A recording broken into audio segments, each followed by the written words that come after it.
प्रिय ज्योतिष मित्रों, ओम नमः शिवाय। मिथुन लग्न या मिथुन राशि यदि आपकी है तो यह वीडियो सितंबर माह का मासिक राशिफल लेकर के मैं उपस्थित हूँ आपके सम्मुख, और इसमें हम विस्तार से सभी भावों की चर्चा करने वाले हैं। इससे पहले आप ये ध्यान रखें कि ये जो राशिफल होता है ये सब कुछ नहीं होता। महादशा, अंतर्दशा और प्रत्यंतर दशा ये अपने आप में बहुत बड़ा महत्व रखती है। चूँकि सबके पास कुंडली नहीं है और सब कुंडली फ्री में दिखाना भी नहीं चाहते हैं, मासिक राशिफल से काम चलाना चाहते हैं, तो उसके उन लोगों के लिए संजीवनी का भी कार्य करता है।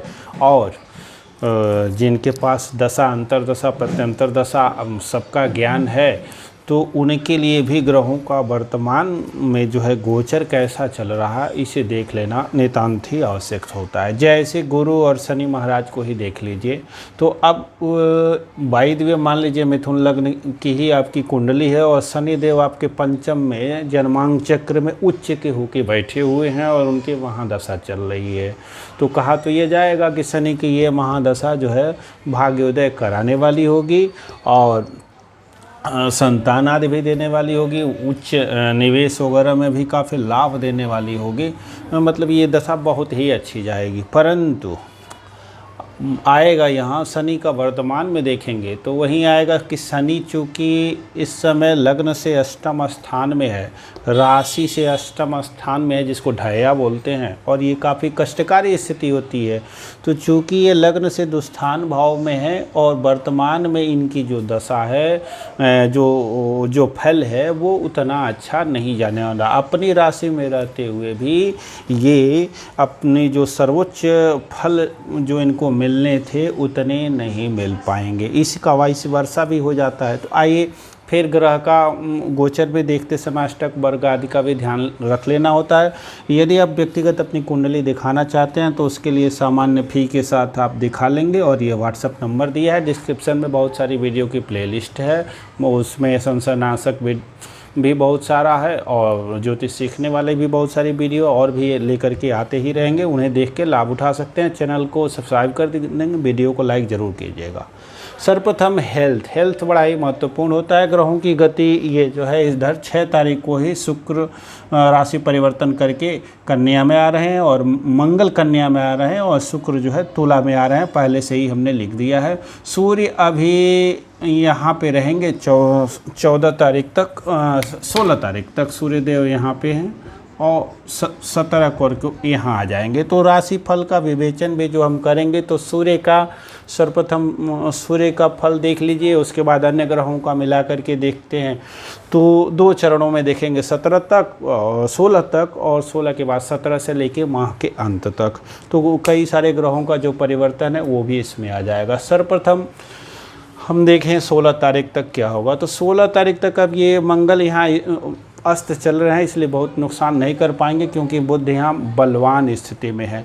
तो और गुरु अभी भी यहाँ 14 तारीख तक शुभ गोचर में भाग्य भाव में विचरण करते रहेंगे। तो जो नेगेटिव स्थिति है शनिदेव की अपनी में स्थिति है तो प्रसन्न स्थिति में है। यद्यपि ये ढैया है, आपकी नौकरी आदि के क्षेत्र में स्थिरता नहीं रहने देंगे, साथ ही धन का तो बिल्कुल ही नुकसान कराते ही रहेंगे। वाणी को अच्छी नहीं रहने देंगे, मित्र का भरपूर साथ नहीं मिल पाएगा, लेकिन इस पीरियड में मिलेगा क्योंकि बुध यहीं पे भद्र महापुरुष योग बना करके काफ़ी बलवान स्थिति में है। और मंगल बिगाड़ते, पर मंगल क्या है, अस्त है, नहीं बिगाड़ पाएंगे। शुक्र अपनी राशि में आ चुके हैं। तो ये स्थिति ये रहेगी कि आपका स्वास्थ्य उत्तम रहेगा, धन आगमन होता रहेगा, बुद्धि के द्वारा भी, वाणी के द्वारा भी, और अपने स्वयं के निर्णय शक्ति से भी, माता के द्वारा भी लाभ प्राप्त होगा। माता का स्वास्थ्य भी अभी उत्तम ही रहेगा और सरकार से भी लाभ प्राप्त होते रहेंगे, पिता से भी कुछ न कुछ लाभ प्राप्त होता रहेगा। भाग्योदय होने का अभी भी अवसर बना हुआ है और पर भाग्य साथ देगा तो यहाँ से पराक्रम आपका उत्तम रहने वाला है। और साथ ही पिता के स्वास्थ्य में भी जो है इस समय अच्छी स्थिति रहने वाली है और पुत्र आदि के लिए प्रयासरत हैं। अच्छा निवेश करना चाहते हैं, बड़ा निवेश करना चाहते हैं, विद्यार्थी लोग हैं, तो उस समय पुत्र प्राप्ति के लिए उत्तम योग है, अवसर है। प्रयास करेंगे तो निश्चित तौर पे आपको सफलता प्राप्त होगी। बहुत बड़ा निवेश करना चाहते हैं, लाख 2 लाख 3 लाख करोड़ों रुपए वाले जो निवेशक हैं उनके लिए बहुत ही उत्तम समय है। अच्छी जगह इस समय आप निवेश कर पाएंगे, उसका आपको भविष्य में काफ़ी लाभ प्राप्त होगा। और पिता से भी आपको लाभ दिख रहा है, पिता का स्वास्थ्य भी उत्तम दिख रहा है।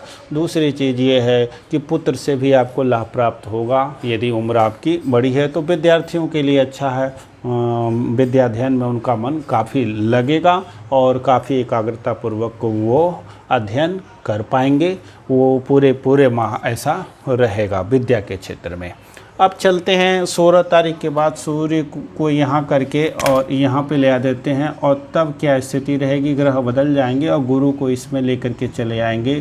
गुरु का नीच भंग यहाँ राजयोग बनेगा, लेकिन यहाँ पे ये निष्प्रभावी है, बिल्कुल ही लाभ प्रदान करने की स्थिति में ये नीच भंग राजयोग नहीं है, बल्कि नीच भंग राजयोग नहीं, नीच भंग बल्कि राजभंग योग कह लीजिए तो ज़्यादा ही बेहतर है। नीच भंग राजयोग शुभ भवनों में रहता है तभी उत्तम फल प्रदान कर पाता है, यहाँ बिल्कुल नहीं, क्योंकि अष्टम स्थान ढैया भी कह लीजिए और गुरु का अष्टम गोचर, द्वादश गोचर, खास करके अष्टम गोचर बिल्कुल ही खराब फल करता है।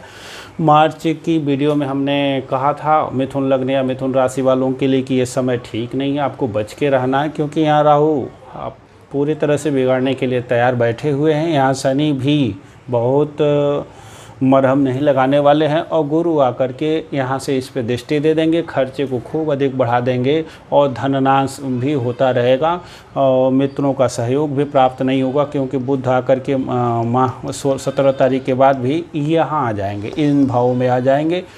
तो ओवरऑल फिर भी आपको स्वास्थ्य के संबंध में उतना डरने की ज़रूरत नहीं रहेगी, क्योंकि आपका बुध लग्नेश यहाँ पर मित्र राशि में ही शुक्र के साथ रहेंगे तो बचाव होता रहेगा। हाँ, यदि यहाँ पे जब आ रहे हैं तो ये स्थिति रिसर्च के क्षेत्र में है तो विशेष लाभ प्राप्त होगा। बीमा वसीयत आदि का जो धन है, शनि स्वगृही है तो इसी के कारण कह देंगे कि बीमा वसीयत वगैरह का कोई मामला लंबा है, लटका हुआ है, वहाँ लाभ प्राप्त होगा।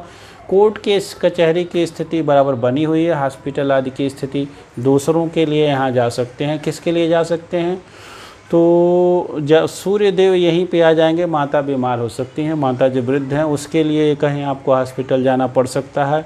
दूसरा, यदि आपको पहले से कोई प्रॉब्लम है हार्ट वगैरह में तो वो स्थिति यहाँ पे पुनः थोड़ी सी परेशानी की स्थिति बन सकती है, तो उसके कारण हॉस्पिटल जा सकते हैं। और ओवरऑल फिर भी जाएंगे, लेकिन वहाँ से ठीक होकर के चले आएंगे, इस समय इतनी बुरी ख़राब स्थिति नहीं है। दूसरी पत्नी की स्थिति क्या होगी, ये और इस भाव के स्वामी आते हैं तो नौकरी जाने का योग बन सकता है, अति सावधान रहिएगा। और सावधानी का अंत में उपाय जो है वो अंत में बताने वाले हैं कि उपाय क्या करना है। तो नौकरी के प्रति और पत्नी के हेल्थ के प्रति अति सावधान रहना। साझेदारी जो यदि व्यापार आदि में है तो साझेदारों से काफ़ी बिगाड़ हो सकता है और उसके कारण भी कहीं कोर्ट केस कचहरी की नौबत आ सकती है, तो वहाँ भी खर्चे आदि भी होंगे, तो इसलिए वहाँ भी सावधानी रखनी चाहिए। यात्राओं में कष्ट की प्राप्ति दिख रही है, वाहन आदि चलाते समय सावधानी अपेक्षित है, रखना ही चाहिए। तो ये स्थिति आएगी। धन के संबंध में इस समय खर्चे आदि होंगे तो धन को बचा करके पकड़ के रखना पड़ेगा। खर्चा तो होगा ही, लेकिन सावधानी पूर्वक करेंगे, थोड़ा कंजूसी में करेंगे तो ठीक रहेगा। और नौकरी के लिए भी थोड़ी सी स्थिति, अब सरकारी नौकरी है तो नहीं जाएगी, नौकरी नई जिनको प्राप्त करना है और वो यदि प्रयास कर रहे हैं तो क्या मिली जुली स्थिति है। लग्नेश आपका यहाँ पंचम में है, आय भाव को देखेंगे तो आय आमदनी आदि आएगा तो कैसे आएगा, नौकरी आदि चाहेंगे तो मिलेगा। संघर्ष के बाद ही सफलता प्राप्त होगी, उपायों के बाद भी सफलता प्राप्त होगी, सीधे धड़ाक से आपको सफलता नहीं प्राप्त होगी, क्योंकि भाग्य की हानि भी है। इसी कारण आपको काफ़ी संघर्ष करना होगा, तभी लाभ प्राप्त होगा। तो ये दो स्थितियां आती हैं। दूसरा, एक्सपोर्ट इंपोर्ट के कारोबार कर रहे हैं, संभल के रहिएगा, घाटा होने के योग दिख सकते हैं। और लाभ की भी स्थिति बहुत अच्छी नहीं है, यदि लाभ है भी तो वो जाकर के भूमि भवन वाहन में फंस सकता है। और सावधानी इसलिए अपेक्षित है कि कहीं विवादित ज़मीन आपको नहीं खरीदनी है। भाई बहनों के कारण भी घर में कलह हो सकता है, तो ये स्थितियाँ रहेंगी। उपाय क्या करेंगे? मिथुन लग्न है आपकी या मिथुन राशि है, खास करके रत्न पहनेंगे तो लग्नानुसार ही पहनेंगे, लग्नों की ही मुख्य वरीयता देंगे और राशि फल में ही लग्न को ही मुख्य वरीयता देनी है।